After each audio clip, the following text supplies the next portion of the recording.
The next major new Red Dead Online update is set to arrive soon, as we now have a DLC pack that's been added to QA Beta 2. Today on the show, we'll be diving into what this means for us as players and what to expect as we count down the final weeks until a new DLC update arrives here in game.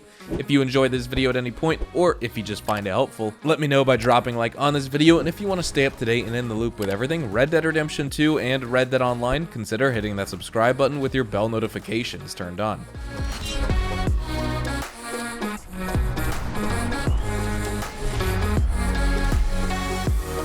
On Wednesday, April 21st, Steam database reported Red Dead Online undergoing significant changes on both the QA Beta side, QA Beta 2, and QA Beta 3 as well, and each of these QA branches signify different depots of both RDR2 and Red Dead Online, and it's a good indicator of seeing how far away or how close a new Red Dead Online DLC is from releasing. We cannot see the content of what's inside, nor can we see specific dates of like when it would release, for example, but we do not need to know that in this case. We know how these depots work, and that's all that really matters. QA Beta 2 is the unreleased development branch for the game, and anytime it undergoes changes where Steam database reports it experienced a new update, then that means on the player side we can see those changes come into fruition in the next 2 to 3 weeks or so. And it's really just dependent on Microsoft and PlayStation to certify their versions of the patch before they're pushed out to all console users as well. But as TB Marcus says here, perhaps some kind of an interesting find. Rockstar added the QA Beta depot to the RDO only game on Steam, perhaps 2 to 3 weeks of some final testing before the update might launch directly on June 1st. We will see. I still have a bit of hope that this is a real good update with some new things to do, and 12 hours later he updated us with the following statement. Another interesting action happened some minutes ago. All files inside of QA Beta 2 got updated. This normally is the case for the final phase of testing before an update hits the road. Wait and wait and wait and hope. Now, the files that were updated in QA Beta 2 was a DLC pack, and with that in mind, it's extremely likely that this DLC will arrive for all of us to enjoy on June 1st, the day after Outlaw Pass 5 expires. And since the Naturalist update release, there has not been a gap of time between Outlaw Passes. There was Outlaw Pass 3 with the Naturalist, then the Halloween Pass, which was extended an additional 2 weeks, which spanned basically the entirety of November, then Outlaw Pass 4 with the Bounty Hunter expansion DLC at the beginning of December, and finally we are in the middle of Outlaw Pass 5's release. So that's already one big thing to note, is that if this trend continues here, it would only make sense for Outlaw Pass 6 and a new DLC update to release on June 1st. And just for clarification on when QA Beta 2 updated with a DLC depot for Red Dead Online, 18 days before the Naturalist update dropped last year, QA Beta 2 was updated for the first time. 33 days before the Bounty Hunter update, QA Beta 2 was updated again. And this pattern of updates combined with Outlaw Pass 5's expiration heavily implies that June 1st release that we've all really just been expecting, but now that we have some real concrete evidence pointing towards, we have this. So basically everything short of an official Rockstar confirmation of a Red Dead Online DLC release date is kind of what we have on our hands right now. But what is releasing in this update, right? Like, what can we look forward to? A trader expansion has been the biggest rumor that players have been discussing recently, but there's even more to talk about. Perhaps you already may be caught up on all this, but we'll briefly go over everything right now, just to make sure everyone's caught up to date with all the leaks, intel, and other news. In regards to the possible trader role expansion, we have good reason to believe that this is on the way. There are trader wagon livery prompts in the stables in game right now that alert the player and inform them that their hunting wagon liveries are unavailable at the current moment and to check back later. And my fascination grew even further with this personally when Adam Norton UK was able to actually share photos of one of these liveries for his trader role wagon about a month and a half ago at this point, I think.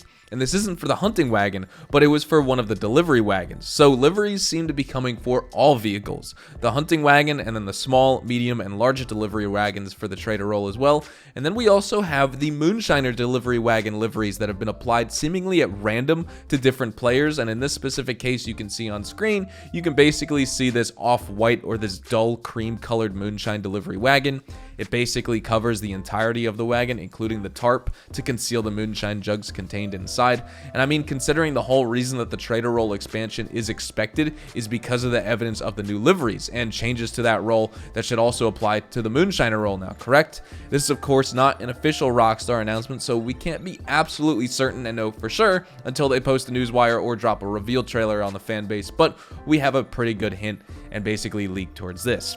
Now, Harriet also has currently unreleased dialogue tasking the player with going out into the world and finding a legendary fish for us to reel in and bring back to her.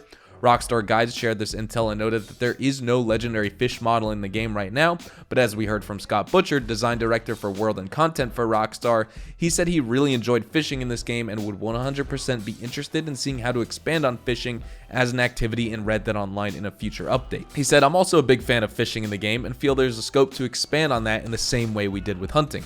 By opening up these specialist roles, we've created multiple pathways for the game to go forward from here with something for everyone." And the last thing that was actually officially teased was by Katie Pika, who's a design director for World and Progression at Rockstar, and that was an expansion to the collector role. And this was teased actually a long time ago in February of 2020, and we really haven't heard anything of it since, but we can bring it back into question now that the Trader, Moonshiner, and Naturalist roles have potential expansions coming for this game in the next update as well. Katie Pika said the following: "We love to keep adding new collections and additional variety to collector gameplay, eventually adding the next step, much in the same way that Moonshiner is the evolution of the Trader. One idea we really want to explore is the idea of posse members each finding a distinctly different part of an item that when brought together forms the collectible that you can log in your collection." Now, Tarek Hamad, design director for production at Rockstar, even followed up on that statement and said that there could even be communal spaces that players can own. Some of the roles would let us introduce more feature-rich businesses and even communal spaces that players can gather and meet up socially at, lone wolves and full posses alike, and maybe even let each player own part of such a space. So that's pretty much everything that we know as players, but that doesn't have to be the only things that are possible. I'm sure there's even a lot that we don't know besides these 4 expansions that could be on the way. There's always more to these updates than we're led on to believe at first, honestly, and we can't forget about all the unreleased Telegram missions that we've been waiting on here. If Rockstar is saving them for some special occasion or a special time, then that time would honestly be with the release of this DLC update. But with all of that said and out of the way, we're going to wrap things up right here. Thank you so much for watching, everyone. Hopefully you all enjoyed the video today, and if you did, hopefully I earned your like on it. And of course, if you are new to my channel and want to stay up to date with all the best Red Dead Online and Rockstar Games content, consider hitting that subscribe button so you don't miss out on a single thing. We consistently talk about updates, news, information, tips, tricks, and even leaks, and we'll keep you guys updated here on the channel daily, so make sure you hit that subscribe button. If you guys want to follow me over on Twitch, Twitter, and Instagram, those are the best places to get connected with me outside of YouTube, and you're more than welcome to ask me any questions on there. You can follow me at HazardousHDTV, and all of my social media links can be found in the description down below. But with all of that said, thank you so much for watching. Hope you all have a fantastic day, and I will see you guys in the next Red Dead Online video. Adios, amigos.